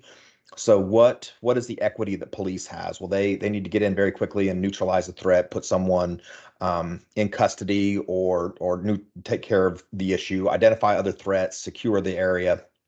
Our equity on the fire side, no one else is coming to that event who can put out fires. These perpetrators do use fire as a weapon. Fire as a weapon, the best way to describe it, if you smell smoke or see fire and a cop has their gun out, you are now in a fire as a weapon event, and everything changes. So We also are masters at exploiting buildings. So remember, in law enforcement, they are a people industry and their records focus on people. In the fire department, we are a building industry and our records primarily focus on buildings. We are the masters at exploiting the building. We know how to get in. We know how to control elevators, HVAC, breachers. We are master breachers. There's a lot that the fire department can bring, and I know that we had talked a little bit about. There's some confusion about what is the fire department's role. The fire department is just like we are on an everyday basis. We are the catch-all, and that's one of the beautiful things about the fire service is people call us for everything. Water leaks. I mean, it doesn't matter if they don't know who to call. The fire department gets a call. And that's what happens at these events. Our primary objectives are getting in, providing an initial point of wounding care, extracting, and then second to that, breaching is going to be one of the biggest things that we do to assist law enforcement. And so if there's any task that has to happen at these events and someone doesn't know the answer to it or doesn't have the manpower, that's a fire department thing. And so that's where we fit in. So it took us a while to understand each agency's equity. It took us about a year to come up with an integrated plan. And I'm gonna be really honest, as we were working on this, it felt like we would make one step forward and three steps backwards. But what we were doing is we were making progress, but we were identifying issues in our system that no one had ever identified before, such as one of the big issues that we had is what happens if you call 911 on your cell phone and they don't answer and it's ringing and ringing and ringing? Well, we tested that, and what we found out is after about 70 rings, the cell tower disconnects the call because it thinks it's an abandoned call. They think that I've pocket dialed you, you're not answering, that it doesn't want to tie up the tower. So when we realized that, now all of a sudden we realized that there were times we were missing calls. They never came to our comm center because we weren't answering. So because of that, one of the things that they implemented was cloud-based answering. So if all the 911 lines are tied up, now you get a recording. You have reached Charlotte Mecklenburg 911. Please stay on the line for the next available operator. And what it does is it stacks those calls in the cloud. So the call is not abandoned. And so that was we never even knew that was a problem. So after about 12 months, we came up with the integrated policy, and then we trained our whole entire department. We put everyone, at that time we had about 1,000 operations. I think we're now at 1,100 or 1,200. Our numbers are increasing dramatically. But we trained the whole entire department in rescue task force, and medic was there, our EMS provider was there, CMPD was there. And then about 5 years later, we did, about 2 years after that, we did commanders training. So every battalion chief and above at fire got it. All the medic assistant supervisors and supervisors and above got it. CMPD, the lieutenants and above got it. So we did tabletop training for, I think it was 10 days, rolled everyone through there. And then we went back again 5 years later, we re-hit the department again. And now, because of where we are as a country, we're doing essentially active assailant training every single year. So I just did EMS in service like you. I just did it last week, and we had a whole section again on active assailant. And unfortunately, it's a reality that it's here. It's here. So that's kind of been our model. It's very aggressive. We also have companies that are essentially tactical fire companies in the city. They are prepared for hot zone operations. They assist CMPD with whatever necessary. They're on the front lines for civil unrest. They for active shooter events, they do go into the hot zone. They do assist with heavy breaching. They are well trained on fire as a weapon events. They're trained on downed officer rescue. We use them extensively on Galloway Drive. So they are trained to a much higher level on ways to integrate and go into areas that we typically would not operate. And so we use them a lot in the city. We have a frequent number of barricades. That's probably their bread and butter that they go to is barricade events. So if the situation pops off right now, you get a structural company, the closest structural company, and a battalion chief, but you're also going to get one of these companies, and they come and they're going to swap out the structural companies, and they're going to be there. They understand. They go through a 40-hour basic course, and then they do quarterly training on a wide variety of topics. So that's kind of our approach. Again, we've done incident command training. I think we're about now on an every 2-year cycle to rotate everyone through doing command training. So it's really paid off, and it's been a work in progress. We're now 12 years into it, and I'm gonna be really honest. There's tens of thousands of hours of work that's gone into it, and a lot of frustration. But we have had the opportunity on a national and an international front to show what we do.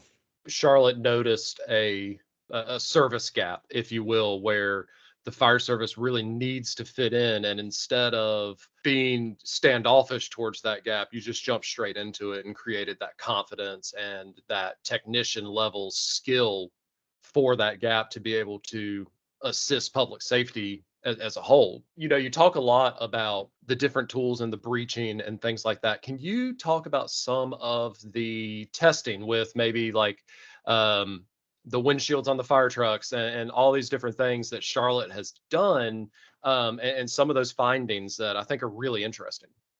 Sure. So that's one of the things that when we started doing this program, we our core group, we thought we knew stuff to be true, and we said before we get into the unknown, let's test the known and make sure the known is true. And so we started testing the known and found out the known sometimes was not true.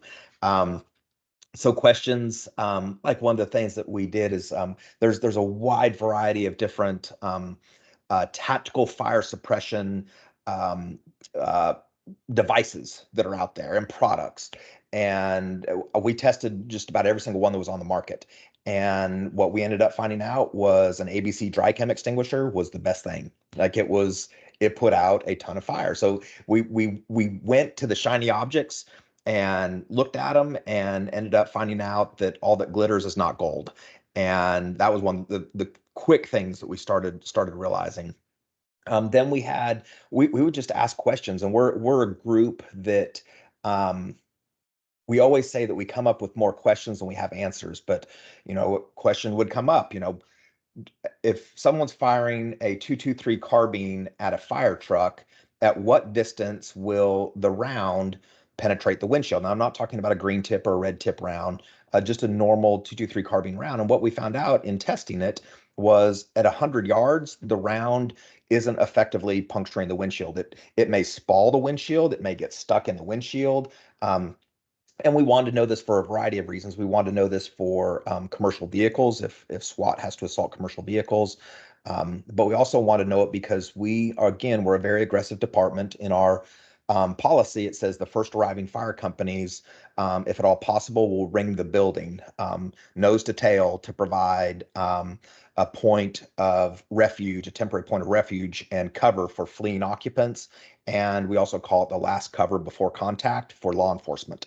And that's not anything that we came up with. As we went back and we looked at the pictures at Columbine, they used Engine 11 as rolling cover and concealment. So all we did is we just kind of told people, hey, listen, this is a way that this is the fastest way we can get an armored vehicle to a scene is using a fire truck. So we talked with our members about ways to hastily up armor a fire truck. We worked with law enforcement, showing them where the safe areas of the truck were. So we've done stuff like that, and that's been our leadership. Fortunately, was very hands off our group and let us do stuff. And so we would check stuff and test stuff, and it worked. And that's been a great thing, and I would encourage anyone to do that. At some point in these events, you have to realize that our job descriptions are out the window, and it becomes a one team, one fight sort of situation. With y'all's events that you've had in the past, whether it be the mall, which was really more of a near miss, if I believe That's I'm correct. quoting correctly, but you got a full response, which is a great test. And then you had, of course, UNC Charlotte, and then unfortunately what you went through just a few months ago. What can you tell Greensboro Fire Department? What would you like us to know about what y'all did? So I have one mantra for my members in the 4th Battalion, and that is do what you would do if it was your family involved. And that applies to everything. It applies to handling administrative tasks, to public education, but it also applies to calls. And that is the barometer by which we are measured.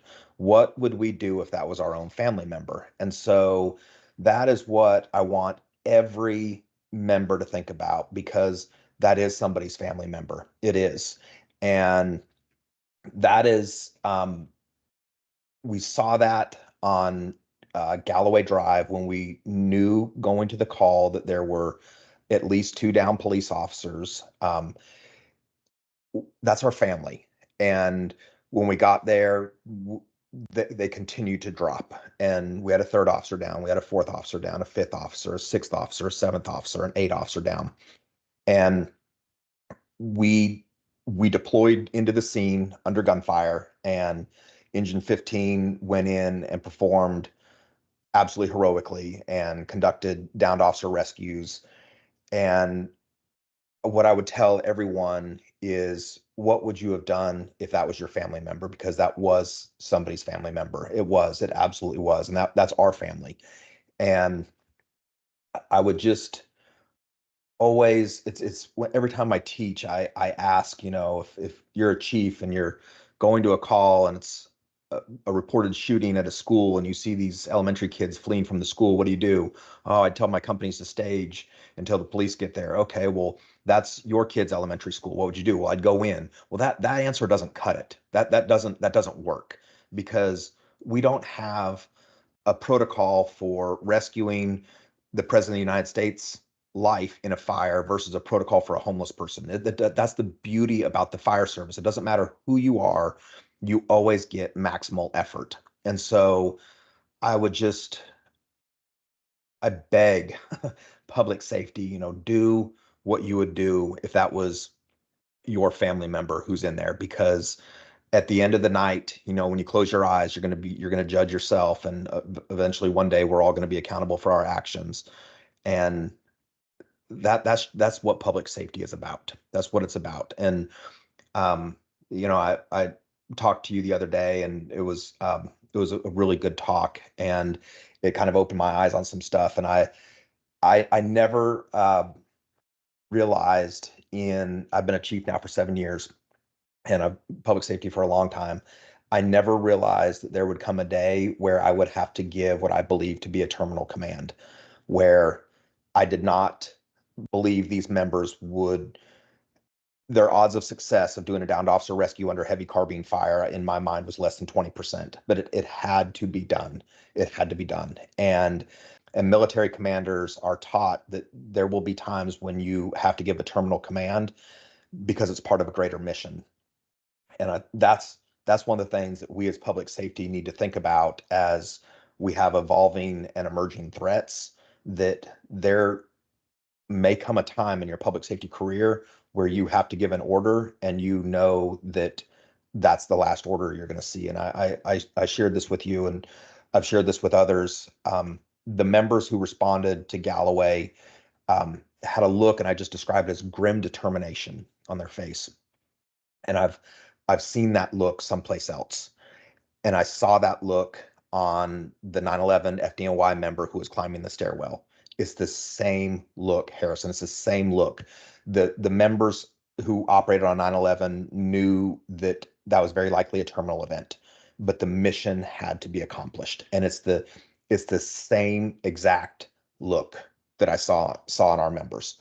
So that's what I would say is, be prepared, be ready. Especially in public safety. I mean, I know sometimes we have members who their fire station is where they live. You may be going to an event that involves your family, and so we treat every event like it's our family. That provides the grounding that you need for ethical decision making, statesmanship, leadership, whatever term you want to put with it. That's so important. And at the end of this video, while you were talking, it you talk about making decisions like it's your family. I remember seeing circulating on social media a poem from one of the casualties from Galloway Drive's sons. And if any of the members of Greensboro Fire who didn't see that, I'm actually going to put that on the screen at the end of this video and just let it play out. I want you to read it, and we don't ask for it. I hope that it never happens to you again. I hope it never happens to anyone else again. But at the end of the day, we all need to be realistic and understand that it's going to happen, that there is evil in this world, and when we pray about it, we think about it, we meditate on it, at least we're making decisions. And far too many times, if we look at the historical failures of other agencies, it's because of indecision. It's because we didn't execute a rapid deployment plan. It's because we didn't make the decision to do something. Instead, it was, we're going to sit here and we're going to wait until someone else makes the decision, whether that was EMS, fire, law enforcement. Irregardless, that indecision led to mission failure. And I think that perspective of, if you just think, what would you do if it was your family, supported by whatever the standard operating policies, equity agreements, frameworks, whatever terms there are, you're not going to do any wrong. What are some other events and possibilities where these same tools in the toolbox could be pulled up and used? Absolutely. So, agencies think that rescue task force is a new concept. It's not. If you respond to a medical unknown and you have GPD there and fire comes in, that is a rescue task force. That is a combined law enforcement and fire element. So we do rescue task force daily. It is all the rescue task force concept is an extension of our normal operations. And so this isn't a foreign concept. It's not a new concept. It's something that we practice daily. We get to a scene, we ask police, hey, what do you have? What do you know? What are you doing? Hey, this is what we're going to do. That's what we do all the time. And so we can absolutely see this play out in different settings now. One of the big things that I'm glad you talked about active shooter events, and we're so dialed in on schools. 30% of our active shooter events now are open air attacks. And we need to be very cognizant of that. We worry about that, and that kind of gives a whole different training perspective, because when we teach RTF, we're usually moving through buildings, we're doing small unit tactics. That all changes, and I would say locally here in this area, go back and look at the Raleigh shooting that they had that kind of spread out over 3 acres, and you had agencies coming in from 360 degrees. Like, what does the command and control look like in a situation like that? It's very difficult, and we don't train on something like that. I would encourage everyone to read up on the Highland Park 4th of July shooting. The fire department was in the parade. The perpetrator was up on the rooftop and opened fire with a carbine on everyone. So this is one of the things now that we are going to start focusing on at Charlotte Fire and with threat suppression is, what do you do if you're suddenly in the middle of the attack? What do you do if you are providing standby services such as at 1 October and now the attack happens? You're in a parade and the attack happens. We always look at being the force that enters into the event, but now we're seeing more and more events where we are very much a part of the event. So that's something that I would certainly want to push people towards. And you had said something at the very onset of this.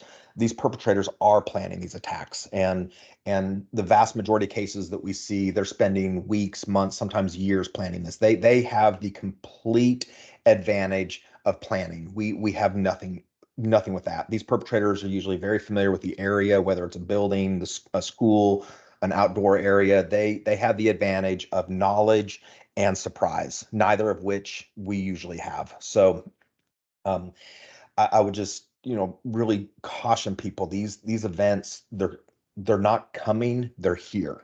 They're here. They're already here.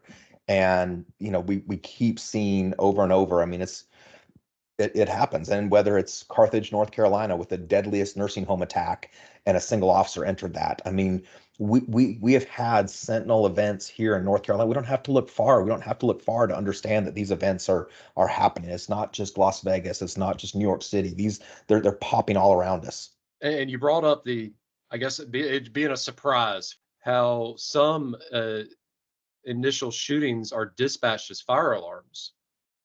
And could you elaborate a little bit on that? Because I think that that's a really good point. Absolutely. So a common myth is that perpetrators pull the fire alarm to evacuate students to kill them. We have seen that in 2 shootings. We also saw that in Murraysville, Pennsylvania, at Franklin High School in the mass stabbing event. Alex Rebel pulled the fire alarm, stabbed 20 students in the hallway.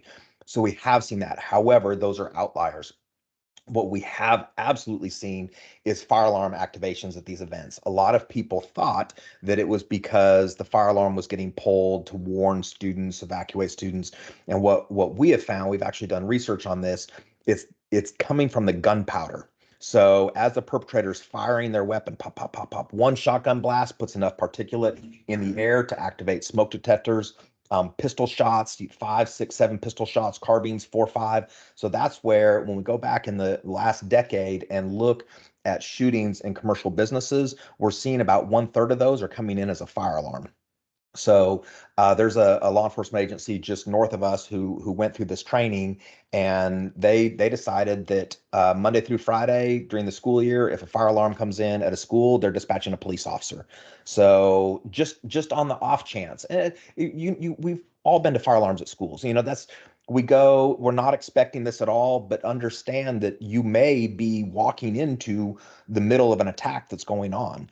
So yeah, the fire alarm is an indicator that there potentially something else could be happening that's not what we expect. Sort of start closing out, and I want to talk about the after the shooting. So the assailant has been neutralized in one manner or another. You talk about an open air shooting. Whenever you think about it, whenever I think about it, I instantly think about Las Vegas. Of course. And I mean, I think that one is what could truly stress every system that we have, most specifically transport and trauma center Of course. availability. Could you elaborate a little bit on some of the lessons learned and what they saw from Vegas? Sure. So one of the key things to think about is 60 minutes into the event, every police, fire, and EMS unit in Clark County was dedicated to that event. There were 1,000 firefighters and paramedics dedicated to that event. They dumped everyone was dedicated to that event. So imagine an event in Greensboro that gets all of Guilford County, gets all of the surrounding counties, where you have dumped everyone to one event. And at the 60-minute mark, they still had 60 gunshot calls holding in queue for people who had fled, and they didn't have any resources to send to them. So, kind of dovetailing back on the rescue task force, that's where they did do a lot of rescue task force operations. It was law enforcement, fire, and an ambulance going to these gunshot calls, because people spread out in a 3-mile direction everywhere. So some ran back to their hotel room. So there was no officers, no contact teams available. So they were going there and extracting these people and getting into the hospital. The other thing that I would say is hospitals need to understand. We've always heard, our trauma centers say, "Oh, we can't handle more than 5 or 6 gunshot patients." Yeah, you can, because Sunrise Hospital, a level 2 trauma center, had 212 gunshot patients who showed up at their hospital within 10 minutes of the shooting. They weren't brought by EMS. They were brought by every other means possible. The other thing that I would really stress is, once you get fidelity on the actual event site, now you need to do your second thing is to move out in a 3-block radius with law enforcement and search for victims who have fled and died, or fled and are seriously hurt, because these people are running from the boogeyman. They are running from a threat. And unfortunately, that is something that they found in Las Vegas. They found where people fled up to 3 blocks, hid, and died.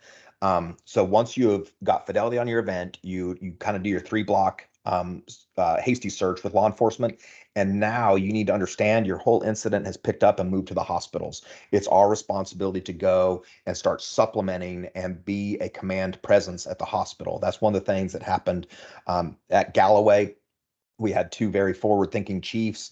They knew that officers were going to be coming in POV, so we had two battalion chiefs go to our trauma centers, and they had structural companies there at our trauma centers, and they were there as the police cars were pulling up, and so they maintained a presence in the trauma centers for several hours, just there as helpers to do whatever.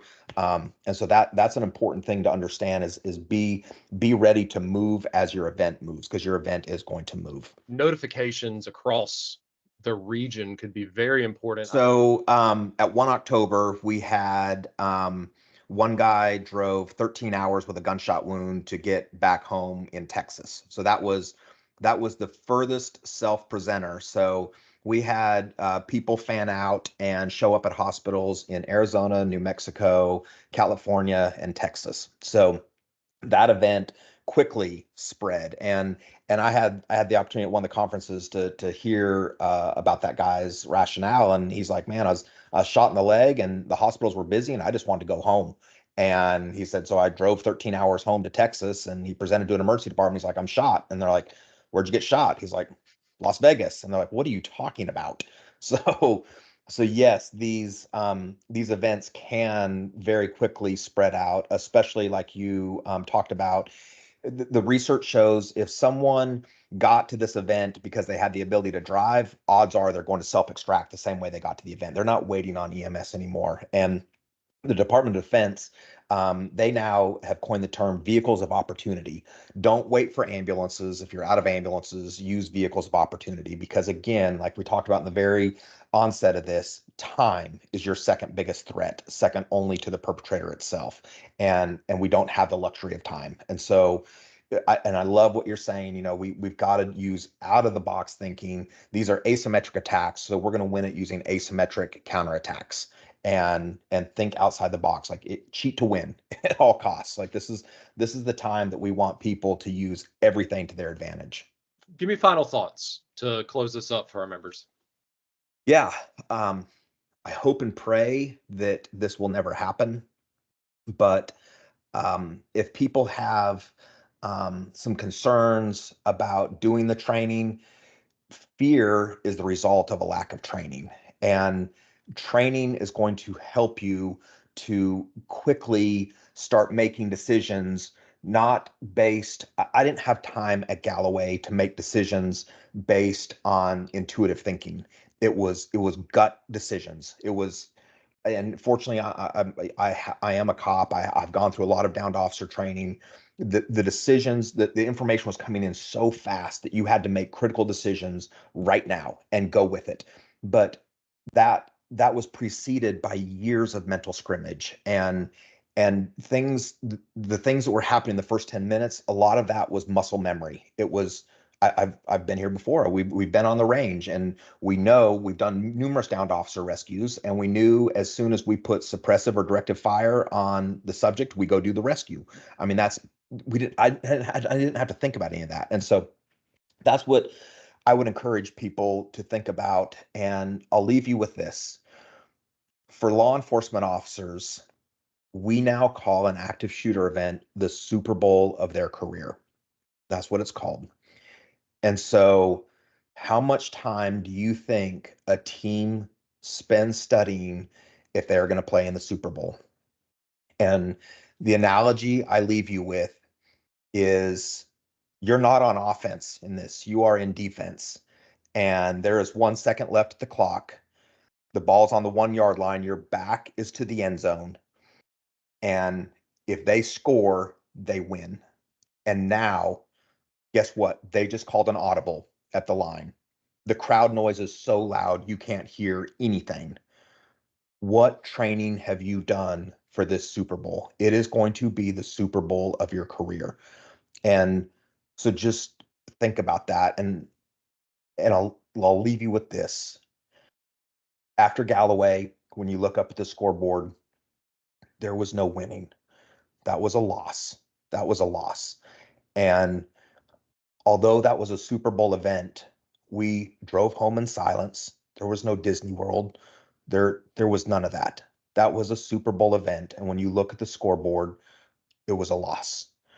And at the very least, you have to know that you trained for that event. And that's what I would just tell your folks is the Super Bowl is coming. One day Greensboro is going to be in the Super Bowl, and you're going to be, I never thought on the morning of April 29th, driving into work, that night my picture was going to be on BBC News, or the next morning my picture was going to be on Good Morning America. That never crossed my mind, that I was going to go to an event so big that it was going to have international media. And so that's Greensboro. One day the Super Bowl is coming to Greensboro, and be ready, be prepared. Thank you so much for your time. Mike Lumpner, everybody. I'm going to put a QR code for the website to threat suppression here on the screen. Scan it. There's a plethora of information on there and plenty of other rabbit holes to go down to learn more. And I hope that in the future for more training, we get to interact with you again. Thank you so much for your time. Hey, my pleasure. My pleasure.